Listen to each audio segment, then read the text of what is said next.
of jurisdiction for the State Department authorization, which includes the Bureau of Cyberspace and Digital Policy. I now recognize myself for an opening statement. I want to welcome members and witnesses to the Subcommittee on Europe's second hearing on State Department reauthorization. Today, the subcommittee will be exploring the role of the State Department in cyber and technology matters, and how such policies might align with U.S. national security interests and foreign policy objectives. In particular, we will be examining the work of the Bureau of Cyberspace and Digital Policy, or CDP. Across the globe, malicious cyber attacks are conducted by state and non-state actors against the United States and its allies, including from the People's Republic of China. From cyber criminals scamming individuals out of their savings to large-scale state-sponsored attacks from America's adversaries. U.S. government entities and citizens are increasingly under siege. For years, PRC-supported hackers have buried deep into critical infrastructure, including water, transportation networks, and energy systems. According to the 2025 Annual Worldwide Threats Assessment of the U.S. intelligence community, the PRC remains the most active and persistent cyber threat to U.S. government, private sector, and critical infrastructure networks. Beijing's campaign to preposition access on critical infrastructure for attacks during crisis or conflict, tracking publicly as Volt Typhoon, or its more recently identified compromise of U.S. telecommunications infrastructure, also referred to as Assault Typhoon, demonstrates the growing breadth and depth of the PRC's capability to compromise U.S. infrastructure. Russia also poses a significant cyber threat with its efforts to compromise sensitive targets for intelligence collection and to preposition access to U.S. critical infrastructure. In addition to Beijing and Moscow, Tehran has demonstrated an increasing willingness to carry out aggressive cyber operations to the security of U.S. networks and data. Furthermore, Pyongyang's cyber program presents a highly capable and maturing threat, including an approach to launder and cash out cryptocurrency from the United States and other victims to fund its nefarious activities. As cyber becomes a growing battlefield for criminal networks and malign actors, the State Department must be ready to meet the challenge. The U.S. is not facing these real and growing threats alone. Through cooperation with our allies and our partners, the U.S. will continue to work to combat malign cyber activities from the PRC, Iran, North Korea, and Russia. Since the recent establishment of CDP, it's played a role in the U.S. response to a major ransomware campaign in Costa Rica that disrupted critical services. In particular, CDP, alongside other federal partners, worked to strengthen Costa Rica's cyber defenses against attacks from malicious actors threatening the security of both our countries. It has also worked to identify strategic opportunities to leverage partner resources to further U.S. strategic objectives through subsea cable projects in the Pacific Islands. Such efforts ensure that the Pacific Islands rely on trusted, primarily American businesses for their internet connectivity, while also countering the PRC's influence in the strategically important region. On the other hand, the Department of State agreement on a cyber crime UN treaty that conflicted with CDP policy lead and recommendations begs the question of the actual authority wielded by CDP. This hearing should lead us toward conclusions on how to improve CDP efficiency and effectiveness in this vital area of national interest and security.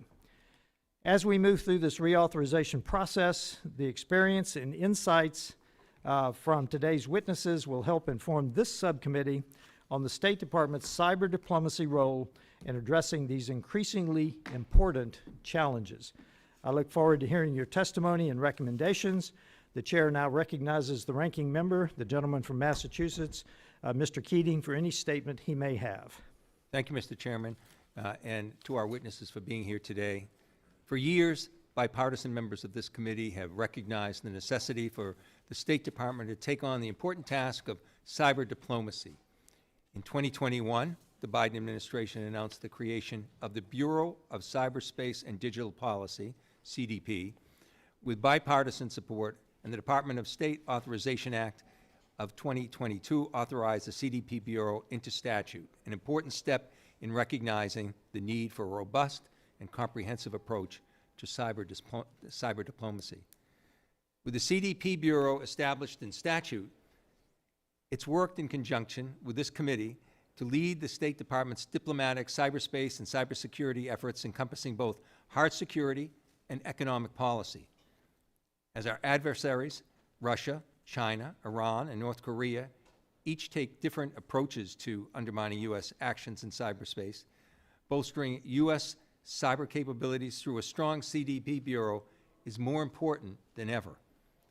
The CDP Bureau has worked to advance U.S. interest in cyberspace across multiple lines of effort. For example, following the 2022 ransomware attack in Costa Rica by a Russian-linked cybercrime group, the CDP Bureau provided swift, decisive support to Costa Ricans and their authorities to bolster the country's digital defenses and resiliency.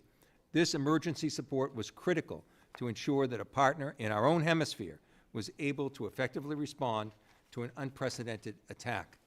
Similarly, the State Department worked to strengthen Ukraine's cyber defenses in the midst of Russia's full-scale illegal invasion of the country through the Digital Connectivity Cybersecurity Partnership Program, a joint venture by the Department of USAID.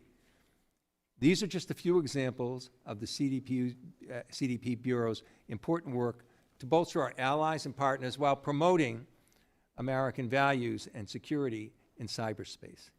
While I really appreciate the opportunity to talk about an important bureau which has long maintained bipartisan support, it's unfortunately clear that neither this majority nor the Trump administration has any interest or intent to engage constructively on a reauthorization of the State Department. Last week, Secretary Rubio unveiled a proposed reorganization plan for the State Department without any meaningful consultation with Congress. The reorganization would decimate the department's cyber policy tools by splitting it in half. CDP's economic structures would be moved under the economic family of the Bureau, and CDP's hard security offices would be placed in a new Emerging Threats Bureau. This move will create exactly the duplication and the waste this administration says it seeks to avoid. Even more concerning, it deprioritizes a cross-cutting issue that needs to be tackled holistically and at the highest levels. Our witnesses here today and many experts in the field have all pointed out the importance of capacity building in cyberspace and maintaining and recruiting the skills required for a qualified cyber diplomacy workforce. Unfortunately, rather than invest in capacity building in places like Costa Rica and Ukraine, the Trump administration has slashed the U.S. foreign assistance budget and illegally eliminated USAID, a chief implementer of the capacity building programs.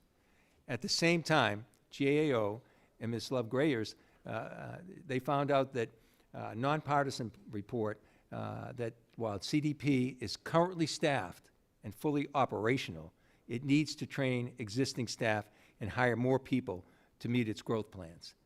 Rather than seeking to recruit and train staff, the Trump administration has attacked and politicized the federal workforce, leaving a legacy of destruction and indeed distrust. Finally, rather than listen to the advice of experts, consult with industry professionals, and engage with the State Department, this committee has effectively served as a rubber stamp for the administration's destructive actions. Ms. Fixler, you concluded in an article on March 17th that capacity building programs, including those implemented by USAID, are not merely altruistic endeavors, they advance critical U.S. interest. Ms. Love Grayer, your nonpartisan 2024 GAO report concluded that the State Department provides foreign assistance to strengthen partner capacity and to promote cyber norms to achieve U.S. cyber policy objectives. Ms. Nemeroff, your testimony points out that a well-placed cybersecurity foreign assistance project can make all the difference in leveling the playing field for our companies and private investments in countries that still deeply respect U.S. tech leadership. Yet rather than invite administration witnesses here from the CDP Bureau to testify on the effectiveness of the Bureau's programming or implement the advice of experts like our witnesses here today. The chair of the full committee and many of my majority colleagues have already wholeheartedly endorsed the administration's reorganization plans. This is a troubling abdication of the oversight responsibilities of this committee and an elimination of the Article I authority of this Congress. While I look forward to the testimony of our witnesses here today, I would strongly urge my majority colleagues to listen to what they have to say, work to reauthorize the State Department in a way that serves the interests of the American public, and move this important issue to the forefront. I yield the balance of my time. Other members of the committee are reminded that opening statements may be submitted for the record. We are pleased to have a distinguished panel of witnesses before us today on this important topic. Ms. Annie Fixler, Director of Center on Cyber and Technology at the Foundation for Defense of Democracies. Ms. Latesha Love-Grayer, Director of International Affairs and Trade at the USGAO. And Mr. Theodore Nemeroff, Co-Founder and Vice President for Data and Compliance at Verific AI. This committee recognizes the importance of the issues before us and is grateful to have you here to speak with us today. Thank you. Your full statements will be made part of the record, and I'll ask each of you to keep your spoken remarks to 5 minutes in order to allow time for member questions. I now recognize Ms. Fixler for your opening statement. Chairman Self, Ranking Member Keating, and distinguished members of the committee, on behalf of the— Would you check your mic or get closer to it, I closer. think. Yeah. Sorry. Pull it close to you. Better? Try it. Chairman Self, Ranking Member Keating, and distinguished members of the committee, on behalf of the Foundation for Defense of Democracies, thank you for inviting me to testify today. For years, on a bipartisan basis, members of this committee pushed the State Department to better organize itself to defend U.S. national security in cyberspace. 2.5 years after creating the Bureau of Cyberspace and Digital Policy, this committee must assess its performance, expand its successes, and address its shortcomings. This hearing is particularly timely given the department's proposed reorganization, which appears to put its cybersecurity efforts at risk and contradict congressional guidance to integrate cybersecurity and digital economy efforts. In my written testimony, I describe the successes the Bureau has been able to achieve because of this integration. I'd like to take this opportunity to summarize the threat we face and the role states' cyber bureau should play. Every day, malicious cyber operators sitting in remote corners of the world attack our critical infrastructure. Across energy, transportation, and communication systems, China has pre-positioned destructive capabilities. Beijing is prepared to use crippling cyber attacks to induce societal panic and interfere with our ability to project power. During the Biden administration, we issued stern warnings but failed to deter Chinese aggression. Trump administration officials and members of Congress have rightfully articulated that our nation needs to go on the offense and punish those who use cyberspace to do us harm. And we need better defense to deny our adversaries their objectives.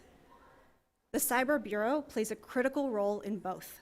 Over the course of its short tenure, it has demonstrated it understands these priorities and can execute the mission. Congress tasked the Bureau with managing a unique cyber assistance fund because lawmakers recognized it took far too long for us to respond to incidents overseas that might cascade and hit our homeland. Now, in as little as 2 days, the Bureau can airdrop expertise into partner countries. The department bolsters allied law enforcement capabilities to investigate cybercrime and prosecute the offenders, and convinces those same allies and partners to join us when we call out bad behavior. The first step to getting our allies and partners to impose costs on China is for them to agree that a cyber attack has occurred and that Beijing is to blame. The Bureau helps allies and partners proactively build cyber resilience. On this, our strategic priorities are clear. We need the countries that we fight with and through to have resilient infrastructure. Resilience buys America time to deploy a range of policy responses. Had Ukraine succumbed to Russian cyber attacks, Washington could not have provided the lethal aid that has helped Kyiv substantially degrade the military capabilities of a leading US adversary. Last summer, FDD led a tabletop exercise in Taiwan, exploring Chinese cyber-enabled economic warfare against the island. In the game, the thing that gave Beijing the greatest pause was not US countermeasures, but an assessment that Taiwan could withstand the attack. If China believed that Taiwan could survive, it would refrain from attacking in the first place, lest Taiwan's strengths reveal the CCP's limits. Resilience has a deterrent power all its own. But building the resilience of allies and partners will be a Sisyphean task if the telecommunications infrastructure underpinning all of it is built by China. The US military does not have operational security if Beijing is listening on the line.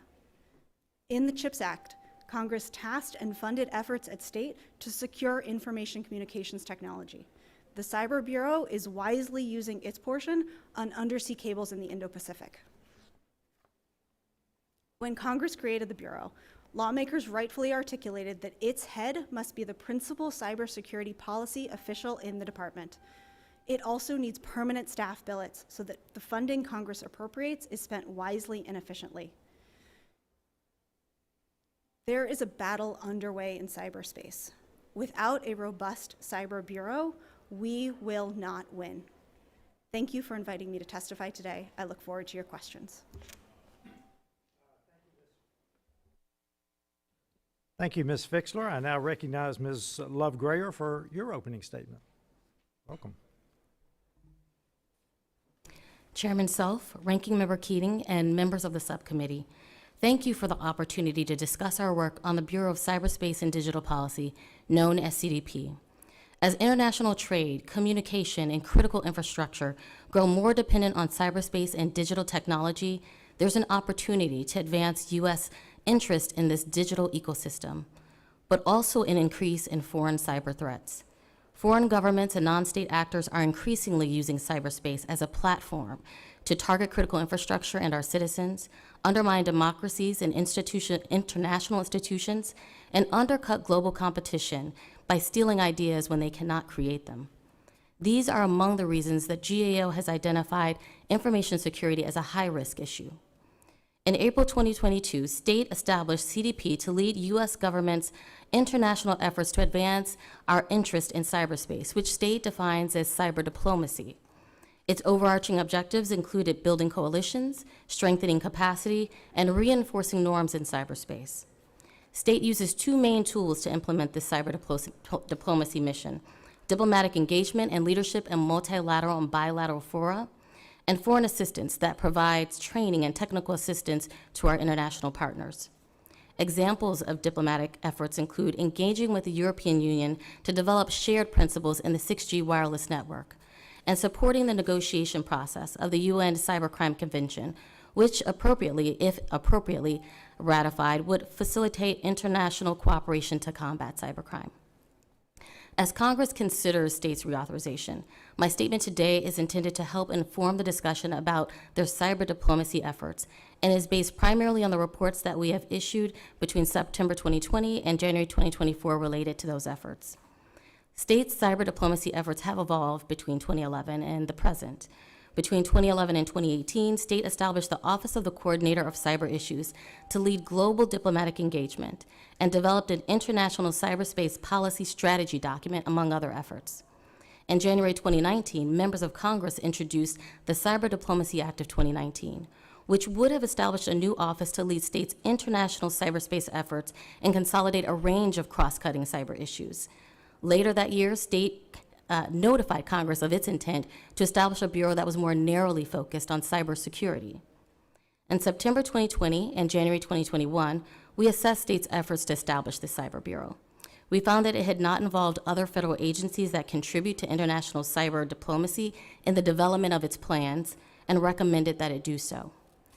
We also found that state had not demonstrated that it had used data and evidence to develop its proposal for establishing the Bureau, and therefore lacked assurance that its proposal would effectively set priorities and allocate resources to achieve those goals.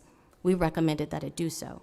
In response, state consulted other key federal agencies in its planning and collected data and evidence to inform its approach, which resulted in changes to the final plan for the Bureau. Once the Bureau was established, we examined how it was structured to accomplish its goals. CDP contains 4 units, including the Office of the Coordinator for Digital Freedom, International Information and Communications Policy, International Cyberspace Security, and a Strategies Program and Communications Unit. The new Consolidated Bureau and the appointment of a Senate-confirmed ambassador at large to lead it elevated cyber issues in states' diplomatic engagements. The ambassador engaged with various other countries' senior leaders on advancing cyber goals. As an example, in August 2023, the ambassador headed the U.S. delegation to the G20 Digital Economy Ministerial Meeting, where he highlighted U.S. views and priorities on digital economy topics. In addition, we reported that CDP's status as a bureau provided senior-level support, resources, and involvement that did not exist before. Although states' efforts to promote cyber diplomacy have evolved, challenges remained. Among them, clearly defining CDP's roles and responsibilities across overlapping issue areas with other intra, and interagencies that conduct work in cyber diplomacy, especially given the breadth of cyber issues, as well as ensuring that the Bureau had sufficient expertise to carry out its goals. These are among the challenges that the Bureau will still need to effectively navigate to lead cyber diplomacy in the future, especially as state considers streamlining its functions and addressing any new priorities of the administration. Chairman Self, Ranking Member Keating, and members of the subcommittee, this concludes my oral statement. I would be happy to take questions at this time. Thank you, Ms. Love-Greer. I now recognize Mr. Nemeroff for his opening statement. Welcome. Chairman Self, Ranking Member Keating, distinguished members of the subcommittee, thank you for the opportunity to testify today. My remarks are drawn from my written testimony and offered in my personal capacity. This subcommittee is reviewing the Cyber Diplomacy Act at a critical time. American leadership in key technologies, especially AI, positions us to shape the global technological ecosystem in ways that align with our values and benefit U.S. national and economic security. But our vision is contested, as my colleagues here have really effectively outlined. China poses the greatest and most comprehensive challenge to U.S. leadership, leveraging both economic and security tools to advance its goals. Russia, Iran, and North Korea also pose significant threats, and ransomware actors operating with impunity from Russian territory routinely disrupt our businesses, our hospitals, and our schools. Through the Cyber Diplomacy Act, this committee has helped ensure the State Department is better prepared to meet these challenges. A key strength of Congress's vision was to integrate national security, economic, and human rights equities in CDP. This has increased efficiency and reduced redundancy within the department, and unlocked opportunities to face the challenge posed by China in particular in more comprehensive and strategic ways. But we can always do better. I recommend going forward focusing on 4 areas. First, CDP should take further steps to organize itself around a full stack approach to cyber and digital diplomacy. Whether our adversaries gain access to critical systems through hacking or by selling untrusted undersea cables, data centers, or 5G, it all harms our national security, and the department needs to think about this altogether. A full stack approach enables us to see the full picture and leverage engagements at one layer to have influence at others. For example, the way that our cyber support to Costa Rica, which has been cited several times already, has since 2022 opened the door to deeper cooperation with the country on telecom issues. Second, CDP should continue to lead efforts to deter adversaries that behave irresponsibly. Cyber deterrence is not like nuclear deterrence.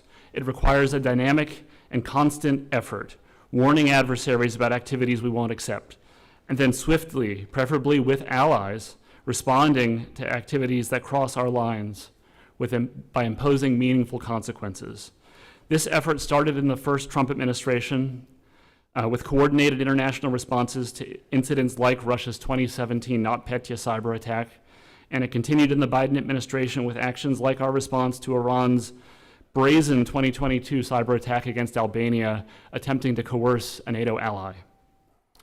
Third, CDP should continue to take on a more operational role, especially in incident response, and by using diplomatic channels to support whole-of-government adversary disruption campaigns.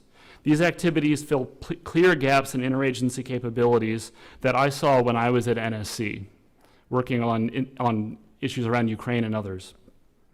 I want to particularly highlight the potential for CDP's recently piloted Falcon capability, which allows state to rapidly deploy private sector incident responders to countries in need.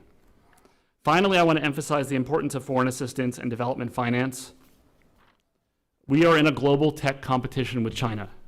We need every tool possible to level the playing field for our companies against China's subsidies and hardball tactics, and a well-placed cyber assistance project or a well-timed loan can make all the difference. CDP needs funding to provide specialized foreign assistance where it's most needed, and it should be empowered to build a coordinated, full-stack investment strategy across the interagency, including with institutions like the Development Finance Corporation. This subcommittee will be reauthorizing the Cyber Diplomacy Act alongside the administration's recently announced plans to reorganize the department. I offer 4 key questions to consider as you decide on the way ahead. First, does the proposed restructuring enable the type of integrated approach I've discussed today? Second, does it maintain the requisite attention, authority, and responsibility of the department's most senior leaders, the ones who can make this a priority in states' regionally oriented work? Third, does it sustain and ideally accelerate efforts to build a technology-savvy workforce? And fourth, does the proposed budget provide the resources required for this critical mission set? I want to thank this subcommittee for its continuing leadership, and I look forward to your questions. Thank you, Mr. Nemeroff. I now recognize myself for 5 minutes of questioning. A series of questions. Ms. Fixler, you said Taiwan survived the attack. What did you mean when you say survived the attack? Is that physical or is that cyber? What are you referring to? Sure. So in the tabletop exercise we did, it was a series of economic and cyber attacks that were testing the societal resilience of Taiwan to withstand Chinese aggression and withstand efforts to coerce its policy to agree to a reunification with the mainland.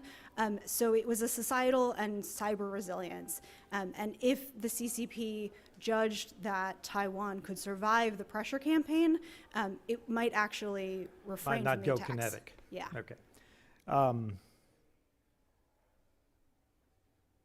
I want to read something to you. Yesterday, probably everyone in this room was aware of the 3-nation outage in Europe. I got back from Europe a week ago Saturday. So this is from the Siemens Security Advisory, just to show you how important this issue is. The point of origin for the blackout possibly originated, when they say possibly, they're not definitively saying something, but I believe that they believe this. Possibly originated in a high voltage substation in the Basque region of northern Spain, specifically near Balboa at the substation that they named. The potential method of sabotage was a sophisticated cyber attack targeting the substation's SCADA system, injecting malware that overloaded transformers and triggered a cascading failure across the European grid. The malware exploited a known vulnerability in the Siemens system, and they listed that. So, Ms. Fixler, you, in your testimony, you mentioned the need for partners and allies to be cyber resilient. When I was in Europe, I talked to both politicals in Europe and to our U.S. military. And they made, the U.S. military, from the SACEUR on down, said that we need to be aware that their infrastructure, to include cyber, needs to support our war plans. Can you elaborate on what you said about their vulnerable infrastructure impacts our national security? Sure. Thank you so much for the question. So we recently at FDD issued a report looking at military mobility, specifically the way that U.S. military forces rely on civilian critical infrastructure to move men and material in the United States. That is true as well overseas, and we intend to look more closely at the infrastructure in our NATO allies and how it must be secure so that our troops have secure transportation infrastructure, telecommunications infrastructure, because all of our forces rely not on infrastructure owned and operated exclusively by the Defense Department, but by civilian-owned infrastructure. So that infrastructure must be resilient to secure our forces overseas. Thank you. Ms. Love-Grayer, in what ways has the CDP worked with other agencies to advance cyber diplomacy, How does that impact national interest, defense interest? And where is the coordination point, and who holds the big stick, I'll call it, in this area, cyber diplomacy? Thank you for that question. I actually have several examples, but I want to use one that connects to what you just mentioned. So the DoD has an operation called Hunt Forward, where they assist our partner countries by assessing their vulnerabilities in their cyber systems. CDP partners with them by going in afterwards and actually providing the technical assistance and capacity building needed to address the vulnerabilities that they have identified. And so again, if we're partners with those countries and we're working with them closely, we may even have our own troops in those countries, it's important to not only identify the vulnerabilities, but to help them to address it. In terms of the coordination, there's various ways that CDP coordinates that we found in our audit. There's informal, regular meetings between the heads of corporations and the agencies and with private sector corporations, but also there's formal interagency agreements. So CDP, at the time that we conducted our audit, had 11 different agreements with different agencies such as DoD, Department of Commerce, the FCC, DHS, USAID, and others. And these interagency agreements allowed them to partner with these other agencies who have specific capabilities and skill sets that could be used to provide, again, technical assistance and capacity building to other countries. Who has the big stick? At the moment, it depends on, I would say, depending on what you call the big stick. I think who has the mandate for cyber diplomacy is CDP. Sometimes it's the other agencies who might have the technical expertise or even the funding. CDP does provide foreign assistance funding, but in other cases they may just partner. So CDP has the mandate, and there are a number of other players who have different types of capabilities that they bring to the table. Very good. I now recognize Ranking Member Keating for 5 minutes. Thank you, Mr. Chairman. I think when we use terms like cyber diplomacy and other terms like that, it really doesn't give effect to the real threat that we have. It sounds something that wouldn't be like a direct kinetic attack or something that we had, but you know, cyber, unlike other kinds of warfare or other kinds of threats, there's no barriers there. There's no wall that can be built. There's no ocean that stands between these threats. They're global, and they have to be approached globally.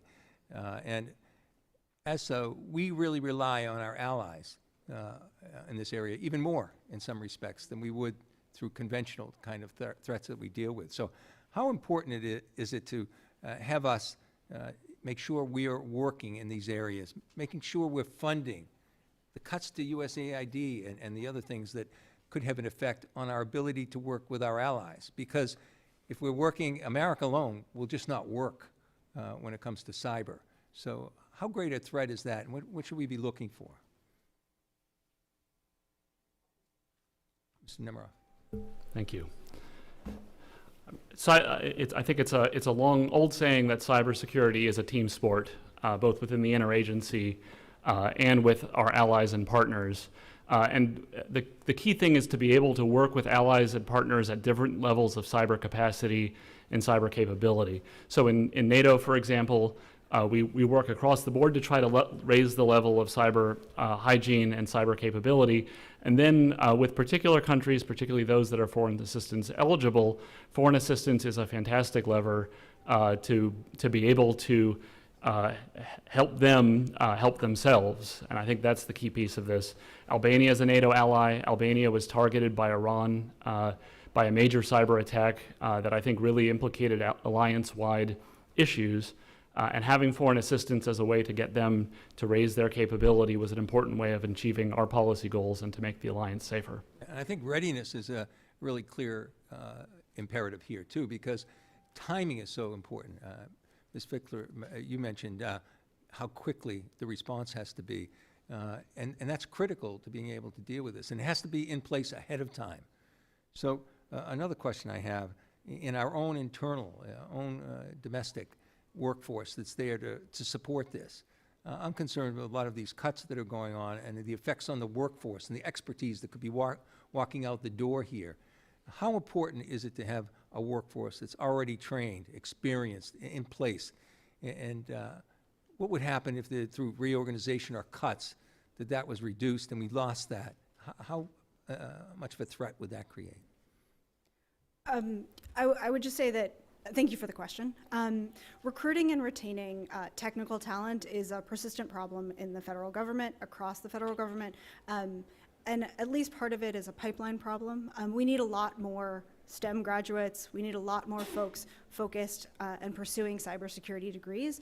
Not all of them need to be four-year degrees. Associate's degrees are great. On-the-job training is great. Apprenticeships are great. And so I am particularly heartened by some of the efforts in this Congress to focus on cyber workforce, including things like the Pivot Act, focusing on providing a faster way for community college graduates to get into the federal government with cyber degrees, because we need a lot of cyber professionals in our government to focus on cybersecurity and the intersection between cybersecurity and national security. And I just add a few thoughts to this. One of the concerns that we had after we conducted our review on CDP is that they did need to recruit a specific type of official. They needed someone who had not just technical capability, but also diplomacy skills. And competing for that, as we spoke with the former ambassador of CDP, he noted it's very hard to compete with the private sector for individuals who can harness both of those skill sets. And so having the staff, once you get them on board, keeping them and helping them to grow and understand the issues is important, but also having staff who can really cover the range. There's a broad spectrum of issues that are involved in cyber diplomacy. Yeah, with 30 seconds left, too, Mr. Nemeroff mentioned AI, and this is just going to accentuate and geometrically affect our ability to respond in any timely fashion. And one of my concerns is, with the reorganization, there could be siloing of different functions. And the whole point of CDP is to bring it all together, and perhaps in any kind of written responses that you might have, since my time is running out, you could really comment in greater detail on the threat of that siloing and how we should be looking at reorganization so that there's not greater difficulty in being able to respond to these really critical threats. I yield back. I now recognize Mr. Davidson for 5 minutes. Thank you, Chairman. Thanks to our witnesses for your testimony and your preparation for this hearing. Ms. Fixler, you argued in a March 17th op-ed that cuts to USAID harm our cyber assistance to allies and partners. I mean, by definition, if we don't give them money, we're harming the assistance. But are they really harmed? And I guess to what extent do we want to preserve it? I think you make the case that this could and should be consolidated under CDP. What's the appropriate amount and kind of cyber assistance that the United States should be distributing? Sure. Thank you for the question. So I think one of the things that CDP has demonstrated it's good at is using a little bit of U.S. foreign assistance, marrying that with assistance from U.S. partners and allies, and private sector investment. So I'll talk about the undersea cables area, because that I think is where that shines. U.S. technology companies, communications companies, are making major investments in undersea cables. They're interested in connecting major population centers because that makes sense from a market perspective. When CDP is able to get involved, it can use a little bit of foreign assistance, find U.S. partners and allies who are interested in the issue, and then combine that with the private sector investment so that we look at it from a strategic perspective. And we don't just focus on the market, but also on where it matters for U.S. military capabilities, particularly in the Indo-Pacific, but that is applicable in other areas as well. Yeah, thank you for a very concrete illustration. And as you talk about blending public sector work to try to foster some private sector investment, one of the big things that we're trying to do as a Congress, really as a country, but we need a law that my other subcommittee, as chairman of National Security and Illicit Finance, we're working on outbound investment. So I wonder, Mr. Nemeroff, as you think about AI in particular, one of the most rapidly changing tech sectors, and you think about cyber and other factors, what kinds of things ought we to consider within cybersecurity? I think the real tension comes between one approach that says, well, we don't want American companies investing in AI outside of America, or maybe a more concrete example that uses, kind of the financial services treasury thing and saying, here is specifically who we don't want you investing with. What are the trade-offs there, and what's your view? Thank you. So there is a hot AI competition happening right now among companies and among countries, and we have to think very strategically about that. Cybersecurity comes into it in a lot of different places, but critically in this area, in protecting the hard-won IP that our companies produce in developing AI models. And so I think it is important to be thoughtful when one is building data centers anywhere, whether it's here in the United States or elsewhere. How do we build in the right cybersecurity systems in order to protect our assets from others who might try to steal them for advantage? You know, say nation states that might use their intelligence services to steal American intellectual property. Absolutely. Like China. Like China. Like China. All right. Yeah, so that's exactly what we're trying to cut off. And of course, they don't say, hey, we're with the Chinese intelligence service. They set up companies and they use it to steal it. And that's why we really want to go with a sanctions-oriented approach, I think, where you go named individuals and named companies that basically you create a burn list and we keep it going. So we'll see where that goes, but hopefully we'll get that done. You know, one of the trade-offs there is always civil liberties. So we find people that say, you know, we're really concerned about freedom of speech. Congress, of course, isn't, according to the First Amendment, supposed to make any laws abridging the freedom of speech.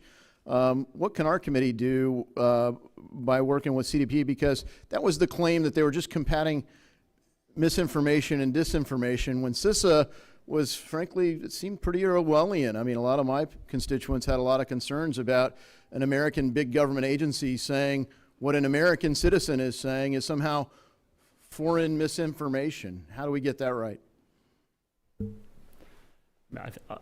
Fundamentally, the First Amendment is kind of has to be at the bedrock of everything that we do.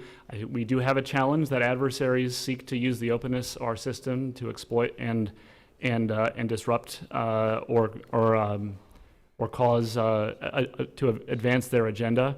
That's got to be a part of the consideration. CDP's focus primarily has been on promoting freedom of expression and digital freedom abroad. And on, in particular, safeguarding our networks and other people's networks from cyber threats. Yeah, I think that's the proper focus. I think CISA definitely got it wrong, and frankly, some of these agencies that were created to defend America were weaponized against American citizens. We want to make sure that we prevent that from happening, and maybe the best way to do that is to hold some of those former officials accountable. Thanks. My time's expired, and I yield back. I now recognize Representative Amo. Mr. Amo. Thank you, Chairman Self, and thank you to our witnesses for being here. Look, it's no secret that digital technologies are quickly evolving, bringing with them greater connectivity and new and emerging threats. And these threats are not unique to the United States. They transcend borders and affect our allies across the world. They require close collaboration and global solutions. And starting under the first Trump administration, there was bipartisan consensus that America needed a cross-cutting bureau, reporting directly to senior State Department leadership that could coordinate the various elements of cyberspace, digital technologies, and global digital governance. The Bureau of Cyberspace and Digital Policy, and I know we're all associated with the acronym CDP, now was born in 2022. And its mission, I think, is one to come back to and just, underscore, to ensure an open, secure, and reliable internet, a necessity to promote democratic values like privacy, freedom of expression, and access to information. And CDP made our foreign cyber policy more efficient and streamlined our cyber diplomacy. But Secretary Rubio's new reorganization plan for the State Department breaks CDP. And I think it's important to highlight these changes. Separating its economic functions and moving cybersecurity into the new emerging threats branch. This plan undermines the core reason CDP was created, again, streamlining international cyber policy. It is not efficient to create overlapping and redundant mandates. It is not efficient to jeopardize how CDP coordinates cyber policy with the Department of Defense, Homeland Security, and the intelligence community. And it is not efficient to jeopardize the essential work that CDP does alongside the Cybersecurity and Infrastructure Security Agency, or CISA, because we know that CDP manages programs for CISA that provide training, and resources to protect targeted countries from cyber attacks. And given that CISA already faces drastic cuts to their programs, thanks to the actions of President Trump and Elon Musk, ending coordination with CDP could cause tremendous harm in keeping Americans safe. And so, Ms. Love-Grayer, how does CDP coordinate with CISA to ensure that we have a comprehensive strategy for cyber diplomacy? And how would the plan on the table from Secretary Rubio that splits up CDP affect their collaboration with agencies like CISA? In the past, we found that CDP, in particular the ambassador at large who led it, coordinated very closely with CISA, with the Office of the National Cyber Director, to ensure that our domestic policy and our foreign policy, our foreign-facing policy, aligned, so that our views, our perspectives, our policy interests, and our values would be represented in the foreign policy that we had as we faced and engaged with other multilateral organizations. So there was a lot of coordination there. At the same time, the views and the interest and the issues that the ambassador heard out in the world, he would bring back to our leaders here on the domestic side to ensure that we could learn from that as well, that we were using that to inform our own strategies and our own protections at home. So that collaboration we found to be pretty important. In terms of where they sat, it was very important that the ambassador did report directly to the deputy secretary because he had more direct influence and the ability to get leadership support on major decisions. That coordination sat above all of the other bureaus, and so there was a higher level of gravitas that was given to CDP and being able to garner resources and support across the department is what we found. So that breaking that up could look different in the future. Yeah, and no better time to elevate and make sure the gravitas of that coordination is central while the threats grow by the day. Before I wrap up here, last week, back at home in Rhode Island, I joined Rhode Island College to recognize their designation as a National Security Agency Center of Academic Excellence. And during that time we spent together, we discussed the need for a well-trained and stable cyber security workforce and a pipeline. And one of the things that I certainly would welcome your responses in writing as my time wraps up. We have seen this disdain from the president for public service and federal workers and fire and employees. And so, I want to ask a different version of what the ranking member asked previously, just to assess the firing and how it has of workers and how it's affected our future ability to attract. And I know that might require you to speculate a little bit, but clearly there is an impact, a lasting impact that the termination of employees, for no reason will have on this cybersecurity workforce. It'll make us less safe, and I welcome your thoughts on that in the future. With that, I yield back. Thank you. Before I introduce our next speaker, the ranking member has asked for a comment.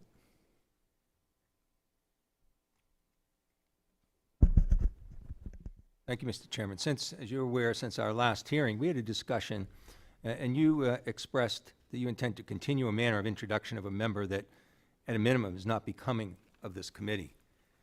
I hope you reconsider, but I want to make clear my objection to the harmful, wrong-minded language of the chairman's introduction. It's the wrong way to treat duly elected members of Congress. It's the wrong way to treat a colleague. It's the wrong way to treat any individual. The chairman suggested to both maintain dignity and respect the committee while continuing our committee's focus on policy issues, that the chairman simply address members by their title if he wants. Representative. But the chairman has said to me that he can't do that because it's just not him. Representative McBride, on the other hand, has publicly indicated that she wants to focus on committee policy at hand. Representative McBride has identified who she is. The chairman has identified who he is. And I think it's something to reflect on each time her introduction is disrespectfully invoked. I yield back. With that, I find myself in the position, in order to maintain the parliamentary integrity of this hearing, with being the lone majority member here, I would like to recognize Representative McBride. Thank you, Mr. Chairman. I appreciate that. Thank you. That means a lot. And thank you, Ranking Member Keating, for your friendship and your support. Thank you so much to our witnesses for joining us today, for your perseverance through a hearing. Cyber diplomacy has never been more important to American national security interests, and it will continue to grow in its significance in the years to come. This is why the administration's proposal to reorganize the Bureau of Cyberspace and Digital Policy deserves serious consideration and scrutiny. And today we should be asking ourselves, does the proposal by the administration make America safer, stronger, and more prosperous? Unfortunately, in just 100 days, the Trump administration has attempted to undertake massive and disruptive changes in how our nation conducts our diplomacy, throwing our entire national diplomatic ecosystem into upheaval. While serious and thoughtful reforms on how the U.S. can best defend our interests abroad should always be welcome, far too many of this administration's actions have been rushed, misinformed, and often downright incoherent. America's diplomatic and soft power is one of our most valuable assets, and Congress's role is to ensure our foreign policy continues to align with our national interests. I've promised I'd work with anyone who's willing to work with me to deliver for Delawareans, so I'm looking forward to learning more about this administration's plans. My first question is for you, Mr. Nemeroff. As emerging technologies transform global digital infrastructure, how can CDP stay ahead of the curve, and what resources or capabilities do you think CDP needs to stay competitive? Thank you for the question. I'm going to come back to the idea of looking at this from a full stack approach. This isn't a matter of us competing with one technology, but thinking about how we are working to promote a trusted technology ecosystem around the world. Undersea cables, older technology like undersea cables, then data centers, and then 5G networks. That's going to shape a lot of what then gets rolled out in terms of AI in different countries as well. And we have stiff competition from models like DeepSeek that are open source and low cost. And so a key piece, in my view, of what our strategy needs to be is thinking about how are we building that entire stack to enable our technology to get out there. And then how are we using cybersecurity and our remarkable capabilities as a government and a society and our private sector to secure all of those pieces so that we can trust that our information and our ideas can be used safely and without causing harm to our national security. Thank you. Ms. Lovegrare, how does the Trump administration's shuttering of U.S. foreign assistance writ large impact the ability of the CDP Bureau to effectively conduct outreach to allies and partners? What impact do you think the cessation of cyber-related foreign assistance has on CDP's ability to carry out its mission? We haven't yet assessed the effect of these changes, especially since they're not formalized, but I will say we do have a request to look at a congressional request to look at the impact of foreign assistance changes, including to the workforce, and so we plan to do that soon. Thank you very much. And I want to reiterate the comments of my colleague, Representative Amo, and the ranking member made earlier about the importance for us to provide a respectful, predictable, sustainable career option for public servants across the federal government, and this is an area that obviously requires specific training, specific skills, which makes it that much more difficult to recruit for and retain in, especially when competing with the private sector. And I think it's important as we have these conversations to recognize the importance of protecting our federal workforce and treating them with respect as we seek to fill these positions and have the best and brightest working in this critical capacity. So thank you very much. And Mr. Chairman, I yield back. Thank you. I recognize myself for 5 minutes. We are leading on this CDP reauthorization. I've got several questions. We have, and for everyone's information here, we have a non-governmental witnesses here because we don't have a lot of people confirmed yet. So that's why we have you, and I appreciate y'all filling in the gaps while we can. So a couple of, first of all, for you, Ms. Fixler, undersea cable routing, because we've seen undersea cables being torn up in several different theaters of the world. is this an area that we ought to be engaging with our allies? Because is there any way to protect the undersea cables or route them which would help national security? Sure. Thank you for the question. Undersea cables are a critical issue, and it is both the physical resilience and the cyber resilience of that infrastructure and the ownership and operation of that infrastructure. China and Russia have demonstrated they are interested in disrupting that infrastructure, and China has also demonstrated that it's interested in owning and operating that infrastructure so that it can route and control the flow of communications. So it is concerning when our adversaries are trying to disrupt the infrastructure and when they're trying to control the infrastructure. Okay, thank you. I just want to get to the specifics here. We're talking about cybersecurity professionals. Give me a range of, first of all, what level do we need in the CDP, and what would be a range of salaries? Who wants to tackle that? Looking at Ms. Love-Grayer, I think. Well, I think I'll tackle part of this question. We are talking about cybersecurity, but also beyond cybersecurity. There are a range of cyber issues and technical capacities that are needed, and you need diplomacy skills as well. One of the things we heard from CDP after our review is that they had trained about 250 diplomats on cyber issues. So there's some internal training that you can do as well as hiring, and I think we need to use both capabilities. So what about a salary range? Who wants to tackle that? Because we're competing with a growth industry here. I can start. The one other piece I would emphasize, I'm a lawyer by training. Sorry? I'm sorry, yes. And I think what I learned in legal cyber practice has also been true in diplomatic cyber practice, which is that you take the old skills and you apply it to a new technology. And so that's a lot of what CDP does really well. It brings in diplomatic whizzes who can learn the technology and apply it, and it brings in tech whizzes who can learn the diplomacy and do that too. Salary is a problem. I mean, we operate on the normal GS-15 scale, so there's no special cyber pay at the State Department. And I do think that is an issue, that you have colleagues who can... No, I'm asking, what are we competing against? In the private sector? Right. Hundreds of thousands of dollars. Yeah.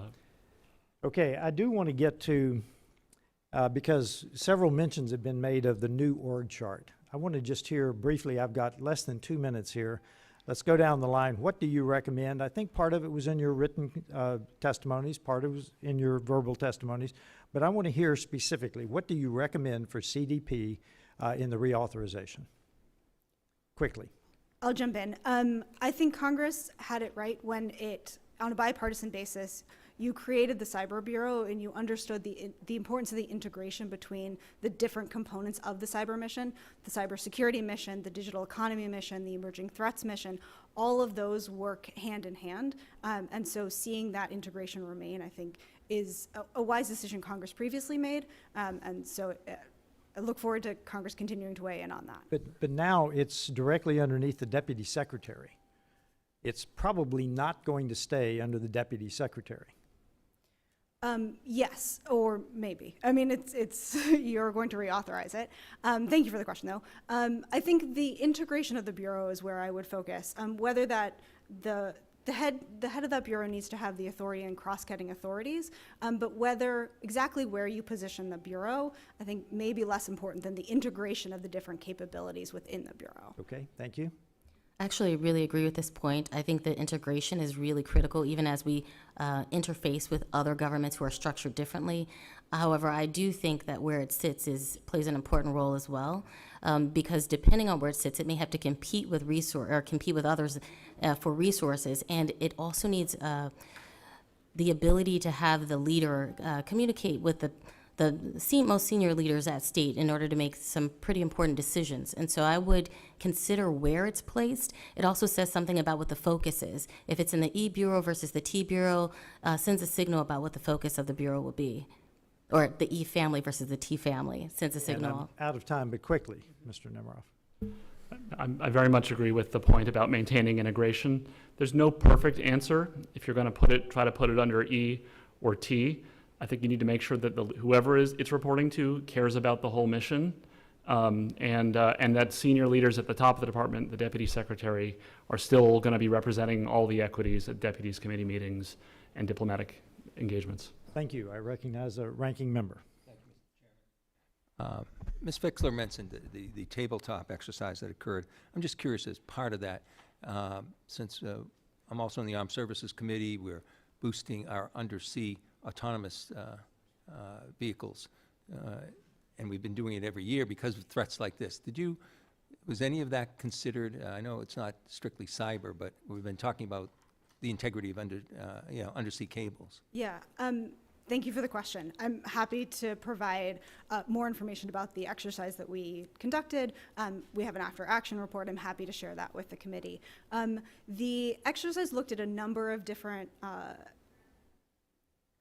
attacks that China could conduct. Some of them were cyber-related. Some of them were sort of more in the economic realm. And they looked also at undersea cables, mostly the disruption and the need to be able to quickly repair that infrastructure. Well, the other thing is, I remember my time in Homeland Security, how we were trying to deal with cyber threats and the importance of dealing with the private sector, because many of the countries that are represented, as well as our own, that's done on the private side, and it has enormous impact to our safety and economy. And the same is true for other countries that we're trying to make more resilient and make sure we're not affected by things that affect them. So when you're looking at that situation and you're dealing with the private side, can you explain advantages there might be with the fact that we can deal with other countries to deal with their own private sector instances in terms of getting that kind of cooperation, particularly in revealing a cyber attack? You know, just minutes, hours make a difference in the ability to contain that. Perhaps anyone might want to address that. It was particularly breathtaking, I thought, to see the scale and speed and agility of the private sector in the days after the Russian invasion of Ukraine. They're able to move at a speed I wish governments could move at, and so they're a critical partner wherever you're operating. I found that foreign assistance is a part of it, but another part of it is maintaining a shared situational awareness. And the reporting that you referred to that they often issue is really an early warning often of incidents that we need to respond to quickly, and so they're a critical partner. Great, thank you. I notice we have another member who's come for a first line of questioning, so I'll yield back. I now recognize Ms. Kim. Thank you, Chairman Self. Thank you. I want to thank our witnesses for being here today. Let me go right into questions like how can private sector's technological expertise, such as that from organizations like Verific AI, be leveraged to enhance the resilience of allied infrastructure against state-sponsored cyber attacks? Thank you. I think it's a critical thing that every country and government needs to recognize that this has to be a public-private partnership, and that governments need to rely and use private sector capabilities to secure their networks. We've made important strides within the U.S. government, for example, moving to cloud as a place to store our data in order to help take cybersecurity out of the hands of individual offices and place it higher up.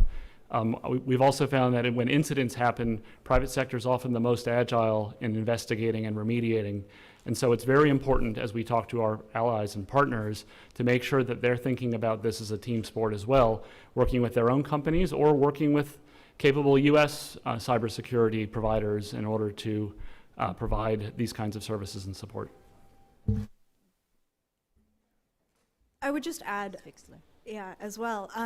CDP maintains some of those relationships.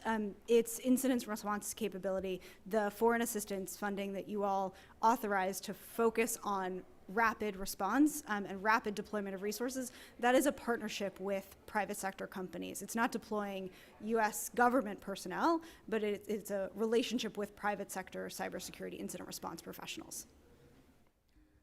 I'd add just one note, which is CDP's foreign assistance also sometimes makes it capable or makes the environment possible for private sector companies to come in.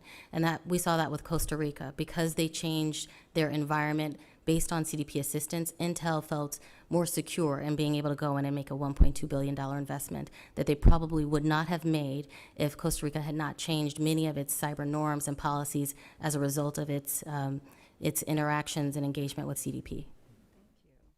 You know, Ms. Fixler, from your perspective, how should the CDP Bureau foster such partnerships to enhance cybersecurity and allied infrastructure, and what challenges must be addressed to ensure effective cooperation across the borders?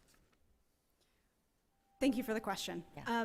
I'll focus specifically on the challenge. I think there's a challenge to think about things strategically.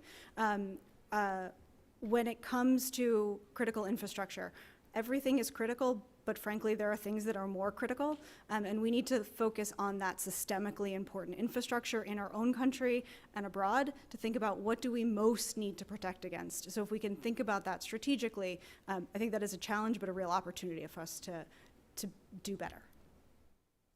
Ms. Love-Grayer, can you provide which offices GAO found to have overlapped with CDP, and how the Bureau works to ensure clear delineation between responsibilities with other offices that have cyber equities? Within state, we found that the Bureau of Democracy and Human Rights and Labor, DRL, as well as INL, which focuses on international law enforcement. Both of those bureaus also have equities in cyber diplomacy. DRL in particular works on freedom, internet freedom issues, and they engage in multilateral forum. They provide foreign assistance. INL works on combating cybercrime, and they also lead a lot of the foreign assistance initiatives with other foreign governments, as well as multilateral diplomacy efforts. So coordination between all three of them are important. We found that they do have regular meetings and conversations, but they were still facing challenges defining who should take the lead on certain initiatives, given the expertise that already exists in these other bureaus. Talking about that, so can you talk about the steps that CDP can take to mitigate risk of the overlap or redundancy that you're talking about in existing cybersecurity efforts across the federal agencies? And how has CDP improved collaboration with key partners like DHS, DOJ, DOD, and Treasury? Within the department, one of the things I believe they have started to do, and they can continue to do, is ensure that there is constant communication between all of the bureaus, and they are well aware of which partners they're working with and where the focus ought to be for each one of them. There is still some overlap in the missions, and I think there could be greater delineation between who's taking the lead on certain issues if they're not going to be consolidated in any kind of way. In terms of the interagency, currently they have formal interagency agreements with several agencies, DHS, DOD, FCC, Department of Commerce. Those do seem to be working well because they outline the parameters of those relationships and who's taking the lead. Thank you. Chairman, are you back? I thank the witnesses for their testimony and the members for their questions. The members of the subcommittee may have some additional questions for you, and we would ask you to respond to those in writing. Pursuant to committee rules, all members may have 5 days to submit statements, questions, and extraneous materials for the record, subject to the length of limitations. Without objection, the committee stands adjourned. Thank you very much.